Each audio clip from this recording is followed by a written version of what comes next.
छत्रपती शिवाजी महाराजांना प्रथमतः वंदन करतो। आदरणीय आपले सर्वांचे दादा अजितदादा हे आपल्यात नाही ही कल्पना कोणीच करू शकत नाही, असे त्या दादांच्या प्रती अभिवादन व्यक्त करतो। आपले जुन्नर तालुक्यातले सर्वांचेच लाडके नेते वल्लभशेठ बेनके साहेब, त्याला जाऊन आज 2 वर्ष झाले आणि असे अनेक वर्ष पण पुढे बेनके साहेबांनी जे पक्षाच्या प्रती, पवार साहेबांच्या प्रती, दादांच्या प्रती, लोकांच्या प्रती जी सेवा आहे आणि जी काही टीम घडवली ती कधीच कोणी विसरू शकत नाही, अशा अनेकांनी भावना त्यांच्या व्यक्त केल्या। अशा आपल्या तालुक्याच्या महान नेत्यांच्या प्रती पण अभिवादन व्यक्त करतो। मी जेव्हा आमदार होतो, कोरोनाचा काळ होता आणि डेल्लाला संजोग वागेरेच्या घरातलं लग्न होतं। तिथे मी गेल्यानंतर अजितदादा योगायोगाने त्या लग्नाला आले आणि मला म्हणले कुठं जाणार आहे? म्हणलं काय नाही, पुण्याला जाईल मी। ते म्हणले बस गाडीत बसलो आणि लोणावळ्यात ते मुंबईकडे जाणारा आता एक खालून नवीन भोगद्याचं काम चालू आहे। त्या भोगद्यामध्ये ते मला घेऊन गेले तिथल्या कामाची पाहणी करण्यासाठी। तासभर तिथं होतो मी आतमध्ये। त्यांना तर प्रोजेक्टची माहितीच होती, पण एखादा प्रोजेक्ट, एखादा मोठी इन्फ्रास्ट्रक्चर कंपनी पुढे घेऊन जात असताना तिथे कशा प्रकारे इनपुट्स देऊन त्यांच्या ज्या अडचणी असेल ते लगेच सचिवाला फोन करून सोडवल्या, असे अनेक चुणूक आहेत की आता अजून उद्घाटन त्याचं व्हायचं आहे, ते अंतिम टप्प्यात आलं आहे। तर ते पूर्ण भोगद्यातून आम्ही प्रवास केलेला आहे आणि मुंबई पुण्याकडून निघालो तो लोणावळ्याच्या अलीकडे ते सिंहगड कॉलेज लागतं, त्याच्या अलीकडेच तो भोगदा चालू होतो आणि थेट लोणावळा, खंडाळा हे सगळे क्रॉस करून आपण जे पुढचं जे फुडमॉल आहे तिथं तो रस्ता निघतो। तब्बल अर्धा तास वाचणार आहे, जायचं पण आणि यायचं पण। आणि तिथून आम्ही खाली खोपोळ्याची तिथं उतरलो आणि दिलीप बनकर एक आमदार होते आमच्यावरचे, अजूनही आत्ता पण आहेत ते, त्यांच्या घरातलं एक लग्न होतं। ते मला हेलिकॉप्टरने घेऊन लग्नाला जायचं आपल्या सगळ्याला म्हणून गेले होते। तुम्ही काही दिवसापूर्वी त्यांचा आणि माझा एक हेलिकॉप्टरमधला फोटो बघितला असेल दोघांचा मास्क लावून, तेव्हाचा तो फोटो आहे। म्हणजे अशा छोट्या छोट्या गोष्टी आहेत, मला तरी ते कायम आठवतात, ते आठवणीत राहील। या निवडणुकीला आपल्या पक्षाची आणि सगळ्यांची टीम अत्यंत मोठ चांगली बांधली। डॉक्टर साहेब असतील, मी असेल, हे सगळेच नेते मंडळी, आणि खचून न जाता निवडणुकीच्या मतदानापर्यंत आपण कार्य सगळं पार पडलेलं आहे। मी शोक सभेच्या वेळेस एक आठवण सांगितली होती, मी पुन्हा एकदा तुम्हाला ती आठवण सांगणार आहे। काहींनी ऐकले नसेल, काही लोक नवीन असतील। राष्ट्रवादी काँग्रेस पक्षामध्ये 2 विभाग जेव्हा झाले त्यानंतर मी बऱ्याचशा लोकांशी भेटून चर्चा करायचो। आमची तर पहिली मीटिंग आमच्या शेतावरच झाली होती। अंकुश शेठ तुम्ही होते, पांडुरंग पवार होते, शरदराव लेंडे होते, संजयराव काळे होते, मोहित डमाले होता, आणि तिथं बसत असताना भाऊदेवडे होते, अरुणराव पारखे होते। आम्ही बसल्यानंतर आपल्याला सगळ्यांना एका दिशेने जायचं असं केलं पाहिजे आणि आपल्याला सत्तेच्या मार्गाने चांगल्या पद्धतीने जर पुढे जायचं असेल तर आपल्याला दादा बरोबर राहून आपल्याला ते फायदा होईल असं मला वाटतं, असं मी तिथं सांगितलं। तर तिथं आमची चर्चा झाली साधक बाधक की लोकांचं काय मत आहे, आपण जरी आपलं जरी काय ठरवलं तरी लोकांची काय भावना आहे ती आपण जाणून घेतली पाहिजे, आणि सध्या तरी लोकांची अशी भावना आहे, अशी आमची चर्चा झाली। नंतर मी लेंडे साहेबांच्या घरी गेलो होतो, नुकतंच त्यांचं कानाचं ऑपरेशन झालं होतं, 3 तास बसलो होतो। आमची फार खूप चर्चा झाली 3 तास। शेवटी निष्कर्ष निघाला आणि चौगुले साहेब मला लेंडे साहेब असे म्हणाले, तुला जर निवडून यायचं असेल तर तू पवार साहेबांच्या बाजूने थांब, तुला जर निवडून यायचं असेल तर तू पवार साहेबांच्या बाजूने थांब, पण तुला आयुष्यभराचं राजकारण करायचं असेल आणि आयुष्यभराचा नेता जर तुला चांगला बरोबर पाहिजे असेल, म्हणजे त्यांनी मला पवार साहेबांची खासियत, दादांची खासियत, दादांची काम करण्याची पद्धत, पवार साहेब कसे करतात, तुला निवडणुकीला आत्ता फटका बसेल पण आयुष्यभर तुला जर नेता तुझ्या बरोबर पुढं काम करायचं असेल तर तू दादाबरोबर थांब आणि मग तू तुझं डिसिजन घ्या, त्यांनी मला सांगितलं। ठीक आहे म्हणलं, ह्या वेळेस निवडणुकीला काही जरी झालं तर अजितदादासारखा एवढा खमका माणूस आपल्या पाठीमागे आहे, तेच समाधान माझ्या मनामध्ये होतं. पराभव झाले असताना सुद्धा.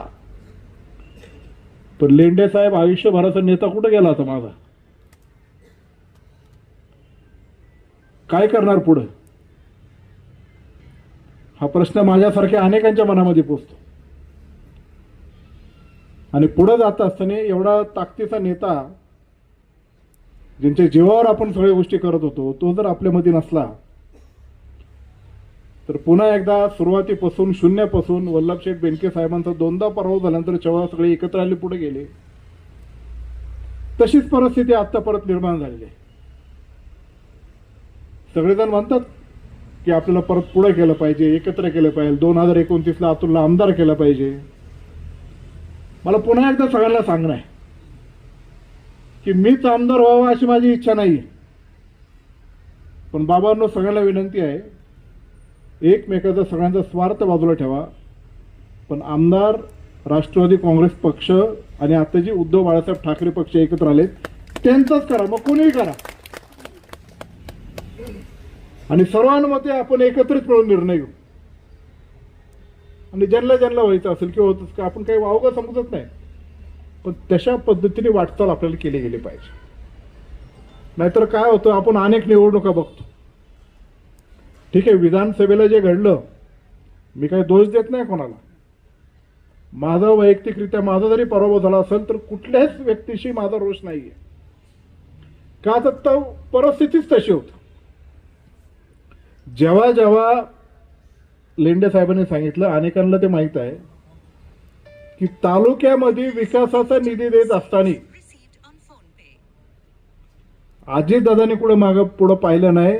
मी प्रत्येक गटामध्ये तिथल्या नेत्यांना एकत्रित घेऊन त्या गटाचं नियोजन बारकाईने आपण करत होतो. आता नियोजन करत असताना कोणी कोण कसं वागलंय, कशा पद्धतीने काही लोकांनी केलं, त्यांना माझा तर विसर पडलाच, अजितदादांचा पडला. त्याच्यात काय काय गोष्टीमध्ये त्यांनी मलेदा खायचं काम केलं आणि कशा पद्धतीने केलं तर यांनीच केलं, यांचा काही संबंध नाही, अशा प्रकारचं जे चित्र निर्माण झालं त्याच्यात माझी पण चूक आहे असे म्हणतो.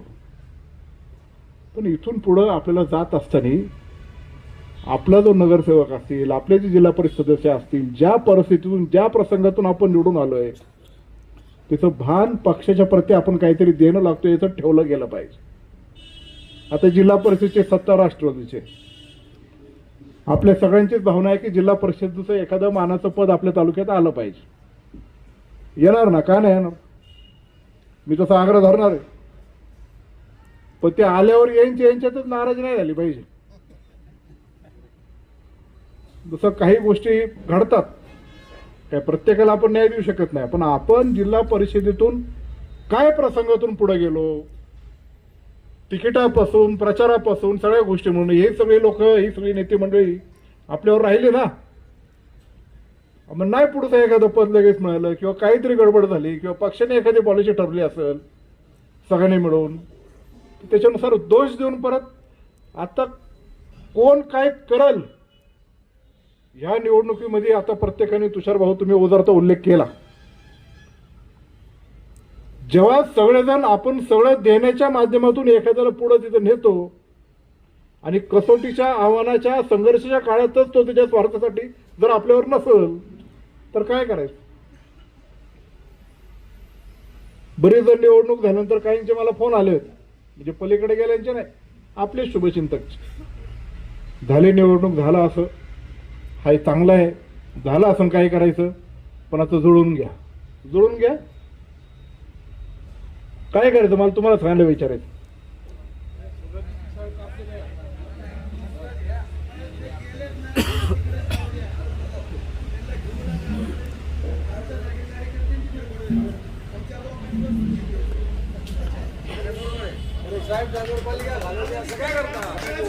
आपल्याच लोकांनी आपल्याच राष्ट्रवादीला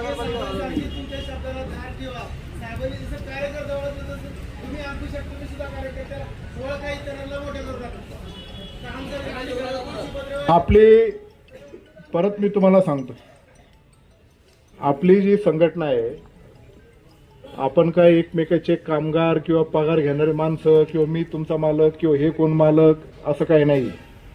आपण हृदयाला हृदय जोडणारे एका माळेत प्रेमाच्या एका विचाराने गुंफलेले सगळे माणसं आहेत आणि ते एका दिलाने एका विचारात चालले आहेत. इतर पक्षाचं मी सांगू शकत नाही. इतर म्हणजे शिवसेना उद्धव ठाकरेच नाही, इतर लोक जे आहेत मी म्हणत तसंच झालं पाहिजे, असं करा तसं करा. आपल्या पक्षाची लोकशाही पद्धतीची शिकवण आहे. यशवंतराव चव्हाण, पवारसाहेब, अजितदादा ही आपली संघटना आहे. आपलं एकत्र ठरलं ना असं करायचं. शिवसेना उद्धव बाळासाहेब ठाकरेच्या मान्यवरांना सांगितलं ना आम्ही तुमच्यावर राहणार. पण ठीक आहे ना, वरती काय घडामोडी झाली जुन्नरमध्ये आपण एकत्र राहायचं. मग एकत्र राहत असताना आपला विचार असं पुढे जात असताना मला तुम्हाला एक आवर्जून आता इथं गोष्ट सांगायची आहे. ठीक आहे, आता आपली टीम बसती, प्रत्येकजण आपल्या परीने काही ना काही करत असतो, पण शिस्त मोडली तर त्याला परत पक्षामध्ये थारा नाही. आणि ज्यांनी ज्या ज्या गोष्टीच्या माध्यमातून कितीतरी विनवण्या करून हे जर असं कृत्य केलं असेल तर हे काय आम्हाला मान्य नाही. मग आम्ही असं केलं तसं केलं, काल होतं ना आज होते पुढं होतो, येऊच नको तू, हे आपल्याला मान्य नाहीये. काय मताचा फटका बसला तर बसू दे. वल्लभ शेठने शिस्तीत आणि विकासाचं राजकारण केलंय. ठीक आहे, समजून उमजून घेऊन सगळ्यांपेक्षा लहान आहे, सगळ्यांना सांगणार मी असं आहे, तुमच्यापेक्षा मोठा आहे, तुम्हाला सूचना करतो, पण हे न्यायचं कोणी पुढं. आणि नेत असताना तुम्ही जर माझं ऐकत नसेल किंवा ज्या शिस्तीने, मी अन्याय करणार नाही, कोणाला अन्याय केला तर बोला, पण ज्या शिस्तीने आपला पक्ष पुढे न्यायचा असेल त्याच्यातून एक जरी व्यक्ती अशा पद्धतीने गोष्टी करत असेल, माझ्या मनासारखं नाही झालं ते मी असं करेन तसं करेन, लूज स्टॉक जर बाहेर केलं माझ्या कानावर आलं तर त्याला जागेवरच वाद आल्याशिवाय राहणार नाही. मी असं चालणार नाही. शिस्त म्हणजे शिस्तीनेच केलं पाहिजे. ठीक आहे, वाटतं ना काय बोलावं मला येऊन सांगा. इकडे तिकडे बोलायचं नाही, असं केलं नाही, हे नाही केलं, ते नाही केलं. काय परिस्थिती आपली डिंगोर गटामध्ये. डिंगोर गटामध्ये आम्ही सगळे एक आलो, एक दिवाने एक विचाराने पुढे जायचं ठरवलं, सगळ्यांशी विचारून. ठीक आहे, आता 4 इच्छुक होते तर होते ना, नव्हते का. पण एकदा आपला निर्णय झाल्यानंतर तिथं आपल्या एक जिल्हा परिषदचा इच्छुक उमेदवार त्याला म्हणला, अरे तू पंचायत समितीला थांब. नाही म्हटलं, ते पाहिजे जिल्हा परिषद पाहिजे आणि पंचायत समिती असेल तर बघू. त्यात मला काही नेत्यांनी सांगितलं होतं, 2दा तिकडे जाऊन आला. पंकज तुझ्या लक्षात आलं, हे बरं झालं. बरं, तिकडे गेल्यावर पण तिकडे पंचायत समिती रडली. काय झालं त्याचं? नाही तुझं नाही सांगत. हा, म्हणजे या पद्धतीने माझ्या स्वार्थासाठी पक्ष कुठल्याही प्रकारचं जर भेटी धरत असेल हे चालणार नाही. कैलास डावकरच्या मंडळीला, आशा डावकरला आपण तिथं पंचायत समितीचं सदस्य केलं. सोनाबाई दाबडे, ती छोट्या गावातली, मी अंकुश शेटला म्हणत होतो ती छोट्या गावातली नको नको, ती म्हणली ती माझ्या विश्वास ठेवा, मी सगळीकडे फिरलोय, आपलं असं करायचंय. मी पण आवाज घेतला तळारांपासून रिंग रोड पासून. लोक नाही म्हणली तीच बाई बरी आहे आपल्याला. ती एवढी चांगली गावचा कारभार तिने केला, लोकांनी तिच्यावर विश्वास ठेवला, ती जिल्हा परिषद सदस्य झाली. निलमताई आमले आपली तिथून चांगला संघर्ष केला, किती आव्हानं तिच्या समोर उभी राहिली. पण काही लोक जे आपल्यातले आहेत त्यांनी कोणी कोणी केले ते सगळं खोटं आमच्याकडे आहे, आम्ही पक्ष नेतृत्वाकडे पाठवणार आहे की यांचं काय करायचं ते तुम्ही ठरवा, आणि आमचं असं मत आहे की ही परत आपल्यात नकोच. पण आपण त्या डिंगोर गटामध्ये 3 सीटं काढली. नंतरचा उत्तूरचा गट, ज्या लोकांना आपण आजपर्यंत शून्यापासून वरती येऊसपर्यंत सगळ्या गोष्टी केल्या, घरातल्यासारखं वागवलं, ते कशा पद्धतीने पुढे गेले. बरं, पहाटे 3ला यांचे प्रवेश कधी? 12 वाजता, 3 वाजता, 2 वाजता. सकाळचा कुठला प्रवेश झाला? समस्या काय तुमचं उत्तरवाल्यांचं काय कळतच नाही रात्रीचं गणित. पण ते झाल्यानंतर काय भाषण ती, माझ्या आईला रडवलं, 1.5-2 कोटीची अपेक्षा केली. काय आमच्या तो ओझरच्या गावाला आहेत. अहो, आमची जी 5 गावं आहेत, 2 ओझर, 2 हिवरे, तेजेवाडी, टिकेकरवाडी, आम्ही सगळे पोरांची बैठक घेतली होती. इथं आहे ना निरंजन आहे, केतन कुमार आहे, घेतली होती का नाही? काय ठरलं बैठकीत? सगळे गाववाले म्हणले तू व्हावी अशी आमची इच्छा आहे, राष्ट्रवादीतून तिकीट दिलं तर ठीक, नाही तर तू पंचायत समितीला उभी राहा. तू काय लई मोठी झाली असं नाही, म्हणजे वयाने आहे, तू करणारी आहे, पण जरा दमाने घे. दमाने तर काही घेतलंच नाही. आणि ज्या प्रकारची जी भाषा वापरली तिथं काय आमच्या गाववाल्यांना पटलेली नाही. आणि अशा पद्धतीने फोन कुठं जर अशा पद्धतीने चॅलेंज करत असत हे काय आपल्याला जमणार नाही. म्हणून आपण राष्ट्रवादी काँग्रेस पक्ष म्हणून पवार साहेब, दादा, जे विचार त्यांनी आपल्याला दिलेत, पवार साहेब आता वय झाले, ते आता ऍडमिट आहेत, पुढे ते जास्त आपण फिरू शकत नाही, दादा आपल्यात नाही राहिला, मग आपल्याला त्यांचे विचार पुढे चालू ठेवायला, त्यांच्या या विचाराने पुढे जायला पाहिजे ना. जबाबदारी खूप मोठी आपल्यावर. आता होते नाही ते म्हणून कसंही चाललं होतं, आहे दादा, आता तसं चालून चालणार नाही. आता डोक्यावर ओझ आहे आपल्या. ही दिशा आपल्याला जी दिली यशवंतराव चव्हाण साहेबांपासून ती पुढे नेली पाहिजे. आणि ती जर आतापासून आपण अशीच वायफट सारखी बिघडत राहिली, त्याला मी जर गांभीर्याने घेतलं नाही तर कसं जायचं पुढं आपण. आणि मी जेव्हा गांभीर्याने घेतोय तेव्हा आपले सवंगडी म्हणून आपण सगळेजण इथं वल्लभ शेठच्या द्वितीय पुनस्मरण जमलेलो आहेत. काय म्हणतील वल्लभ शेठ आपल्याला? असं चालणार नाही. शिस्तीने पुढे गेलं पाहिजे. अहो, जी जवळची मंडळी आहे, जिथं तुषार शेठने उल्लेख केला, जे आपले नेते होते, का ते उमेदवार पसंत नाही. अरे उमेदवार पसंत नाही, पण निवडून कोण येणार ते तरी सांगा. असं चालणार नाही. पक्ष शिस्त ज्यांनी मोडली, परत सांगतो, यांना पक्षात थारा नाही. आणि इथून पुढं पिरायच्या बाटलीला जो असं वागेल त्यांनी परत आमच्या दारात यायचं. आमच्या दारात म्हणजे आमचा बेनकेंद्र बनत नाही. आता आपण पक्ष म्हणून बसलोय. पिंपळवंडीला आता अध्यक्षांनी मला ते म्हटलं की सूचना दिल्या की जिथं आपले एकदम सीट येईल का नाही अशी परिस्थिती, त्याच्यामध्ये त्यांनी धाडस दाखवलं. आणि विजय कोरडेचं विजयराव आहे का इकडे पुढे, यांनी उभं राहिलं, धाडस दाखवलं. त्यांनी धाडस दाखवलं, मला मान्य आहे. पण तशा आव्हानात्मक परिस्थितीमध्ये 3 महिन्यापासून तोच म्हणायचं, मला उभं राहायचं. तुला बरं उभं केलं का? मी इच्छा होते ना. मग त्याला आम्ही उभं करत असताना तो निवडून कसा येईल? तसं आता इथं नारायणगावमध्ये प्रियंकाताई उभी राहील. 3 महिन्यापासून तिने चालू केलं होतं. ती चांगली काम करणारी मुलगी आहे. ठीक आहे, इथं आव्हान होतं, मी काय मानत नाही की आव्हान नव्हतं, पण धाडसाने पुढे गेलो. पण डे 1 पासून पिंपळवंडीतले असतील, आळ्यातले असतील, नारायणगावातले असतील, वारुवडीतले असतील, इथं जे उपस्थित असतील, आत्ता जे आले तिथं, त्यांनी पहिल्या दिवसापासून काय होणार आहे मग, आणि मग कसं काय, बरं त्यांची मिटिंग घेऊन प्रत्येकाला सांगितलं असं करायचं. काय आता काय शाला काय करायचं आणि काय नाही करायचं अशी भावना. अरे रणात लढलो, हारलो, त्याला काय मी काही कमीपणा मानत नाही, पण एकदा मेहनत उतरल्यानंतर तू कष्टच केले नाही, तू प्रयत्नच केले नाही, असा कार्यकर्ता काय कामाचा. आणि जर निवडणूक म्हणून आपण राष्ट्रवादी काँग्रेस पक्ष म्हणून लढत असेल आणि सोयीची भूमिका घेऊन जर असे वागत असेल, अशी लोक संघटित नसली तरी चालते. नवीन टीम जी आता ही पाटेखरे म्हणायची पोरं काय जीवाचं रान करून परत गावठण्यातले असतील, नवीन पोरं आहेत सगळी.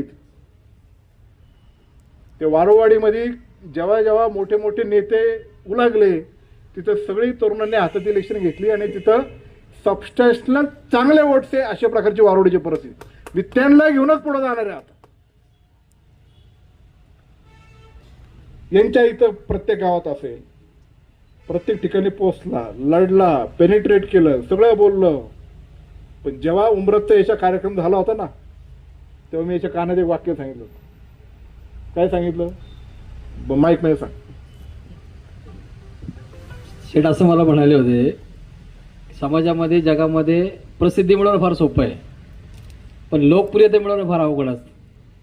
आणि मला म्हणाले इथून पुढे तुला लोकप्रियता मिळवायची आहे, प्रसिद्धी तुझी झाली. इतकं मोठं वाक्य मी ऐकलं आणि त्या वाक्याचा मी आजपर्यंत विचार करतोय आणि समाजामध्ये काम करणार आहे त्या वाक्याच्या अनुषंगाने. मी कॉलेजला होतो आणि कॉलेजवरून जस्ट इथं आलो. इथं आमच्या गावात शिवसेना राष्ट्रवादी लढत, नारायणगावची यात्रा होती. प्रत्येकाचे सेनेचे लिडरशिप बोर्ड लागले इथं की अमुक अमुक व्यक्तीकडून यात्रेकरूंचं स्वागत. आता आमची सगळी पोरं म्हटली आता वल्लभ शेठ काय परवानगी द्यायची नाही, त्यांनी फोटोग्राफर आणला आणि माझे इथं फोटो काढले. तेव्हा मला दाढी मिशा पण नव्हती, म्हणजे होती पण मी शेव करायचा असं. आणि 8-10 बोर्ड लावून टाकले की राष्ट्रवादी काँग्रेस पक्ष आणि युवा नेते अतुल बेनकेंकडून हार्दिक स्वागत. आणि ते वल्लभ शेठच्या कानावर गेलं. ते म्हणले इकडे. ते म्हणले असे बोर्ड लावले ना प्रसिद्धी मिळती, लोकप्रियता मिळत नाही. आणि लोकांमध्ये जर निवडून यायचं असेल तर नुसती प्रसिद्धी करून चालत नाही, लोकप्रिय व्हायला लागतं. आणि लोकप्रिय जर व्हायचं असेल तर त्यांच्यामध्ये उतरूनच काम करायला लागणार. हे याचा उमरता कार्यक्रम झाल्यानंतर मी त्याला सांगितलं, पण तो हटला नाही बरं का. म्हणजे त्यांनी चांगलं कामच केलेलं आहे. राजुरीच्या गटात जो निकाल लागला तो अनपेक्षित लागलेला आहे. आता काय झालं काय नाही सगळं त्याचं विश्लेषण तर आम्ही करतोय, पण अनपेक्षितपणाने एवढ्या मोठ्या मताने पराभव होईल असं कोणालाच वाटलं होतं. तिथल्याही लोकांना वाटलं होतं आणि आमच्यापैकी कोणालाही वाटलं होतं. ते येणारच किंवा नसतं आलं तर थोड्या मताने गेलं असं ठीक आहे. पण ठीक आहे, आता ते झालं, त्याचं ॲनालिसिस बाकी सगळ्या गोष्टी आम्ही ते करू. पण त्या गटात तशी पठारावर असेल, बेल्ल्यात असेल, बाकीच्या गावात असेल, राजुरीत असेल, राष्ट्रवादी काँग्रेस पक्षाची कंबाईन ताकद आहेच, होती, पुढे राहीलच. पण इलेक्शनला सामोरं जात असताना ज्या ज्या गोष्टी घडल्या किंवा काय माझ्यावर जे कारणं होत्या त्याच्यावर मी काही लवकर भाष्य करू शकणार नाही. बोरीमधला परिस्थिती आपल्याला माहीत आहे की जेव्हा आम्ही तिथं निवडणुकीला सामोरे जात होतो, अजितदादाच्या ॲनालिसिस आणि सर्वेमध्ये क्लिअर कट होतं की कल्पना काळे हेच विनिंग सीट आणि हे पुढचं निवडून येऊ शकतं. मला काही कोणाचा अनादर करायचा नाही. पांडुरंग पवार साहेबांनी तालुक्यासाठी, पक्षासाठी किंवा त्यांनी काम केले तेवढेच मोठ्या प्रमाणामध्ये पक्षाने पण 5 वेळा संधी दिली, समजून सांगण्याचा प्रयत्न केला. आम्ही काय ऐन वेळेस कापलं, मग नंतर ते उभे राहिले, मग लोक आले आणि म्हणून पुढे गेलं असं ते नाही. आम्ही सिस्टम अजितदादाशी बोलून, अमोल कोल्हेंशी बोलून समजून सांगण्याचा प्रयत्न केला, त्यांनी ऐकलं नाही. अजितदादांनी फोन केला की असं चालणार नाही, तू पक्षाचा अध्यक्ष आहे, तुम्हाला माघार घ्यायला लागेल. अजितदादांकडे ते कबूल पण झाले. आणि अजितदादांकडे कबूल झाल्यानंतर पुढं काय करायचं ते माझ्यावर सोडून मी तुला पुढं ठेवेल, मी काय मोकळा ठेवणार नाही, मोकळा ठेवणार नाही असं दादांनी पण सांगितलं.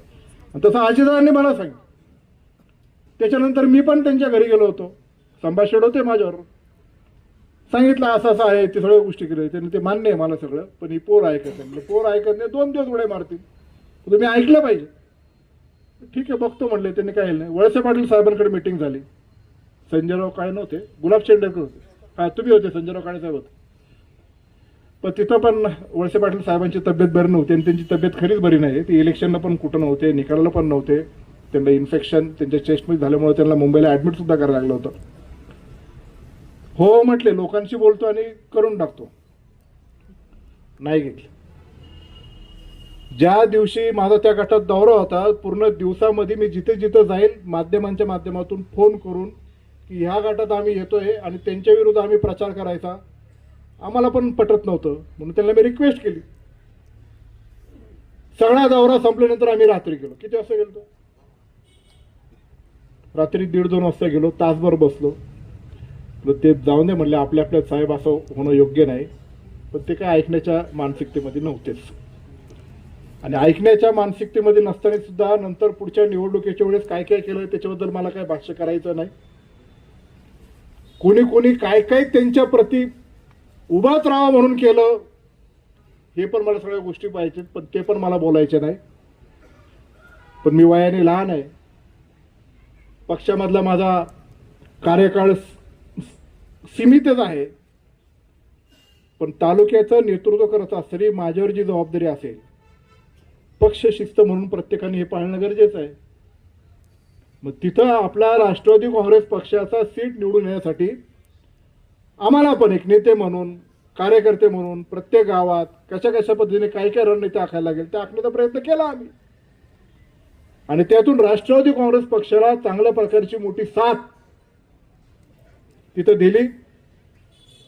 शिवसेना पक्षामध्ये काय झालं त्याच्यावर मी भाष्य करणार नाही, पण तिथले उद्धव बाळासाहेब ठाकरे पक्षाचे कार्यकर्ते हे सुद्धा आपल्या उमेदवाराच्या पाठीमागे उभे राहिले आणि तिथली जिल्हा परिषदची सीट आपली किती मताने आले? 1632 मताने आले. हा विजय पक्षाचा आहे, सर्वसामान्य कार्यकर्त्याचा आहे, नीतिमत्तेचा आहे. आणि शिस्तीचा पालन जर केलं नाही तर कुठलाही जरी दिग्गज असला तर लोक काय करू शकतात हे काही सांगू शकत नाही. पण अशा आव्हानात्मक परिस्थितीमध्ये कल्पनाताई जिल्हा परिषद सदस्य झाल्यानंतर त्यांच्याकडून लोकांची अपेक्षा पण वाढलेली आहे. आणि लोकांची त्यांच्या प्रति अपेक्षा वाढत असताना जिल्हा परिषद आणि जिल्हा नियोजनची पूर्ण ताकद म्हणजे त्यांच्या प्रतीने सगळ्या उमेदवार जे असतील ही त्यांच्या पाठीमागे खंबीरपणे उभे करण्याची जबाबदारी डॉक्टर अमोल कोल्हेंची असेल, शिवसेनेचे वरिष्ठ नेते असतील सचिन अहिर वगैरे, मी असेल, आमची सगळी ही नेते मंडळी असतील आणि विशेषतः सुनेत्राताई पवार असेल, आम्ही सगळे यांच्या पाठीमागे भक्कमपणे उभा आहे. सावरगावमध्ये पण निर्णय होत नव्हता, तिथं पूजाताई आपली इच्छुक होती, पण तिने पण मोठ्या मनाने तिला सांगितल्यानंतर तिने ऐकलं. मला खरं तिचं कौतुक करायचं की सगळ्यात जास्त पुढं प्रचार कोणी नेला होता तर पूजा बुट्टेंनी नेला होता. आणि हा सगळ्याला मान्य केलं पाहिजे. गुलाबशेठ तुम्ही पण मान्य करता. एवढ्या मोठ्या प्रमाणात पैसे खर्च केले, पक्षाला तिथे नवसंजीवनी आणण्यासाठी गोष्टी केल्या, पण तिने ऐकलं. अजितदादांचं ऐकलं, माझं ऐकलं. ती थांबली. पक्षाचे एकजूटपणा, शिवसेनेचा एकजूटपणा आणि तिथं काय आव्हानं, काय भाषणं. आत्ताचे आमदार तर गुलाबशेठवर काय काय बोलत होते, प्रतिस्पर्धी उमेदवार होते ते काय काय बोलत होते. अशी नीतिमत्ता सोडणारे आपण लोक नाही. एक वेळेस संभाषण तुम्ही असेल, तुमचे नेते असतील, कशा प्रकारे वाद अडगाडू शकतात याची आम्हाला कल्पना आहे.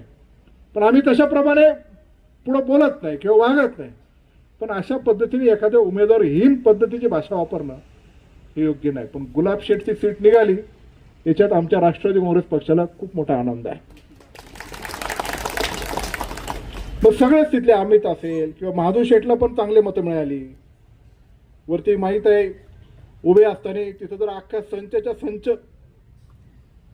आणि मला एक गोष्ट सांगायची आहे, एखादा उमेदवार, एखादा नेता, एखाद्या गोष्टी तिथल्या तर उभे राहत असताना आपले लोक जर सांगत असेल नका देऊ, ठीक आहे, तुम्ही संघटनेचे लोक आहेत, नाही देतो. पण इलेक्शन ही इलेक्टिव्ह मेरिटमध्ये असताना आपण कशा पद्धतीने पुढे जाणार आहे, त्याच्यात पुढं काय जायचं हे गोष्टी नाही. आणि विशेषतः जिल्हा परिषदच्या प्रत्येक उमेदवाराचं ट्रॅकिंग स्वतः अजितदादा करत होते.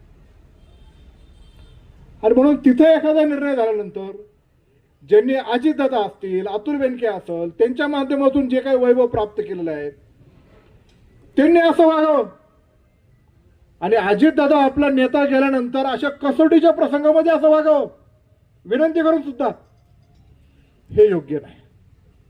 आणि अशी शिस्त आपल्या पक्षाच्या सर्वोच्च नेता गेल्यानंतर एखादा वागू शकतो. तो कोण काय वागला आणि कोण काय करेल याची गॅरंटी राहिली?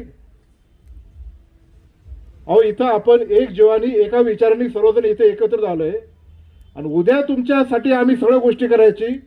आणि एक गोष्ट तुमच्या मनासारखी नाही वागलं, तुम्ही तिरकं वागायचं, इथून पुढे चालणार नाही. Direct get out. आता नाही सहन करणार.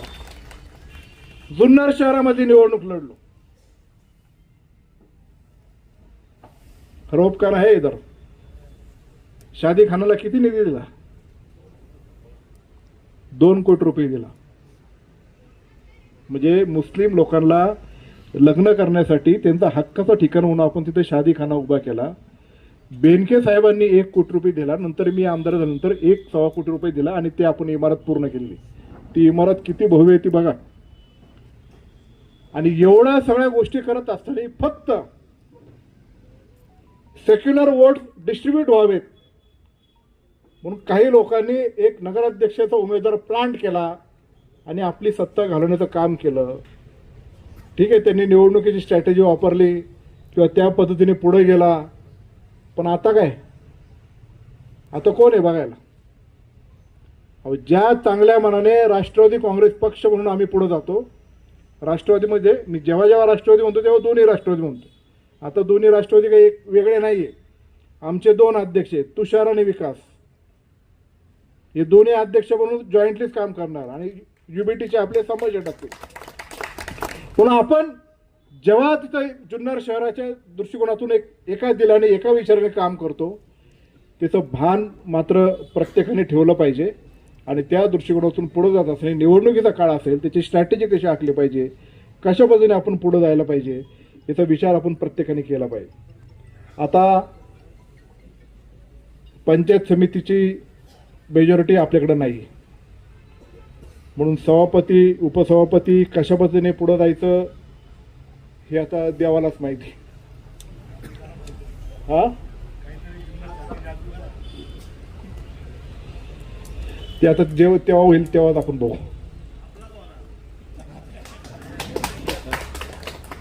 म्हणून पंचायत समितीच्या माध्यमातून पण काही 3 सीट आपल्याला कमी मताने गेले हो. ह्या कमलताई दांगट 125 मताने गेल्या, म्हणजे लीड त्यांचं 200-250 राहिलं, पण निम्म मतं इकडे आलं गेल्या. माधव शेटबाळ सराफ थोडक्यात 201 मताने गेले. आपले रमेशजी मेत्रे 300 मतांनी, म्हणजे 150 मतं इकडे झाले असते तरी ते झाले असते. रमेश मेत्र तर 21 बूथपैकी जवळपास 15-16 बूथवर आघाडीवर आहे. जे काही 4-5 बूथमध्ये ते मागे राहिले त्याच्यातूनच आपल्याला तो दागा फटका जरा बसला. असं थोड्यावरून काही सीटं आपली गेली, पण जरी गेल्या तरी राष्ट्रवादी काँग्रेस पक्षाचा प्रत्येक उमेदवार जो जिंकलेला असो नाही तर पराभव असो तो आमचा जिल्हा परिषद सदस्य आहे. जसं इतर जिल्हा परिषद सदस्याला आम्ही जिल्हा परिषद अध्यक्ष आणि नियोजनमधून आम्ही विकासाच्या कामासाठी निधी देऊ, तशा इतर 3 उमेदवारांना पण आमचे जिल्हा परिषदचे सदस्य या नात्याने त्यांना मदत आम्ही करणार. जिथे जिथे पंचायत समितीचे सदस्य आपले नसतील त्यांना पंचायत समितीच्या माध्यमातून ज्या ज्या बैठका असतील तिथं मी स्वतः येऊन बीडीओला घेऊन आपले सदस्य घेऊन त्यांच्या विभागातले जे कामं असतील ते करण्याचं काम आपण करणार. कारण लोकांना आपल्याला आता वाऱ्यावर सोडून चालणार नाही. लोकांना चांगल्या दिशेने आपल्याला पुढे घेऊन जायचं आहे. नाहीतर ह्या तालुक्यामध्ये वर्ष 1.5 वर्षातच आनागोंदी माजलेली आहे, ती पुढे आपल्याला माजून द्यायची नाही. एक चांगल्या विचाराने चांगल्या दिलाने हा संकल्प आज आपण इथं करूयात. एवढं मी तुम्हाला इथं सांगतो. आता 19 तारखेला शिवजयंती आहे.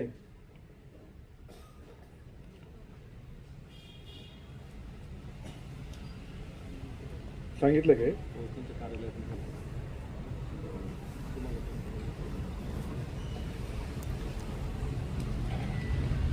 शिवजयंती आहे. शिवजयंतीचा उत्सव आपला 3 दिवस अत्यंत चांगला धूमधडाक्यामध्ये पार पाडणार आहे. आपण सर्वांनी पण एक आयोजक म्हणून इथले तालुक्यातले सगळेच त्याच्यामध्ये आपल्या परीने जसं आपल्याला सहभाग घेता येईल आणि ती शिवजयंती अत्यंत चांगल्या पद्धतीने चांगल्या दिमागदार पद्धतीने कशी पुढे नेता येईल त्यासाठी आपण सर्वजण एकत्रित एक दिलाने प्रयत्न करूयात.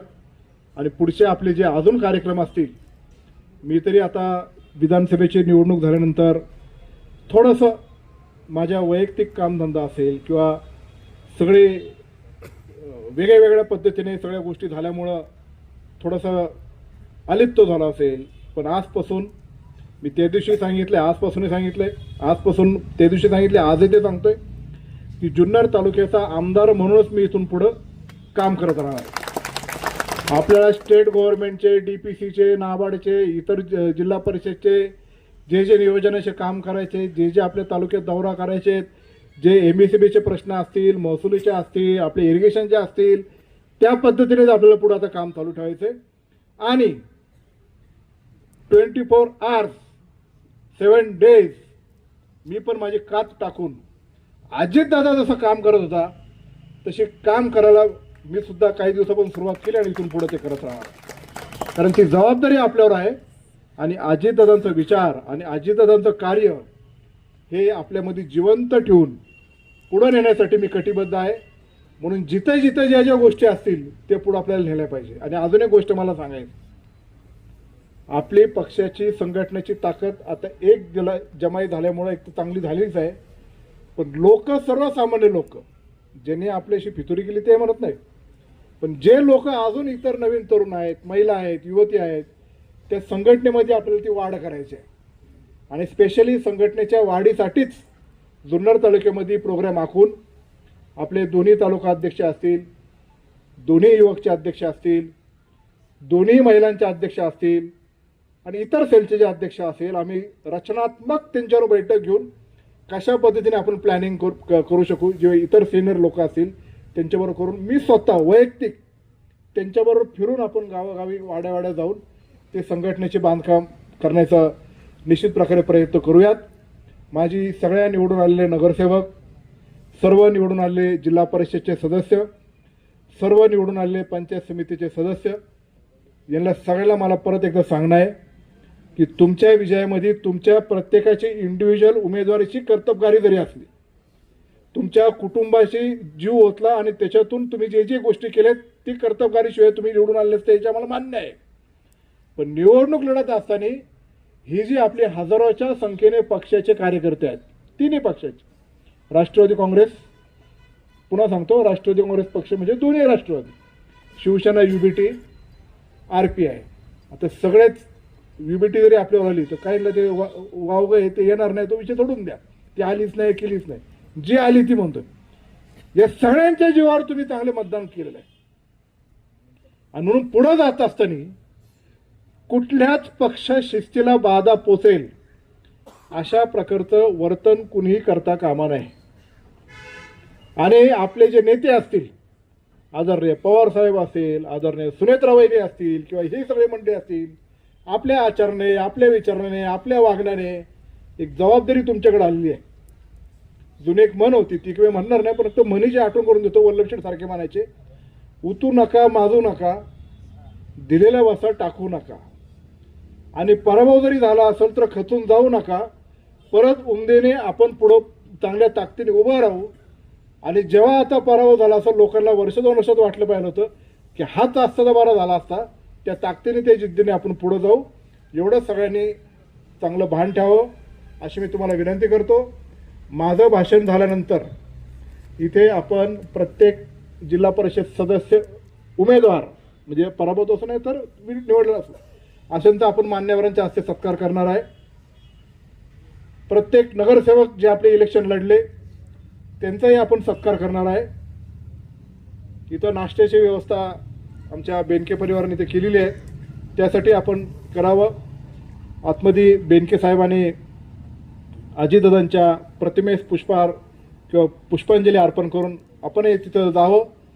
आणि मी पण इथंच आहे, नंतर आपण गप्पा करून कोणाला काय मला सांगू, आपण चर्चा करू, पण गडबड करू नका. फक्त सत्कार एकाचे शांतपणे होऊन द्या, एवढंच गट वाईज आपण करतो. आणि फक्त 7-8 मिनिटातच आपण ते पूर्ण करणार आहे.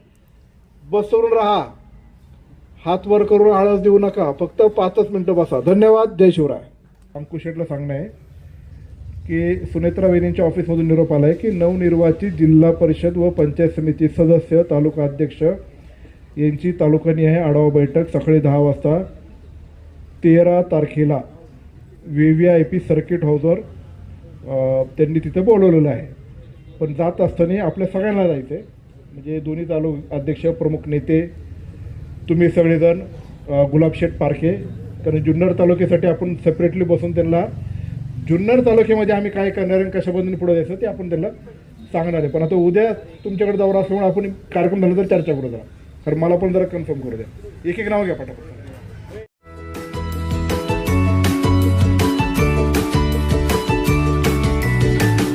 बातम्या शेतीच्या, बातम्या मातीच्या, बातम्या अन्यायाच्या, गुन्हेगारीच्या,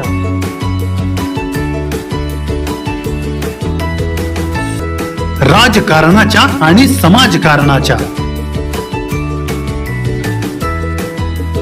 शोषणाविरुद्ध बुलंद आवाज, जनसामान्यांच्या हुंकाराची गाज, सत्कार्याला प्रोत्साहन,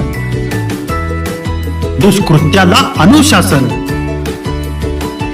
निर्भीड, निस्पृह, सडेतोड, बेधडक आणि रोखठोक म्हणजेच विघ्नहर टाइम्स. शोध बातमीचा, ध्यास सत्याचा.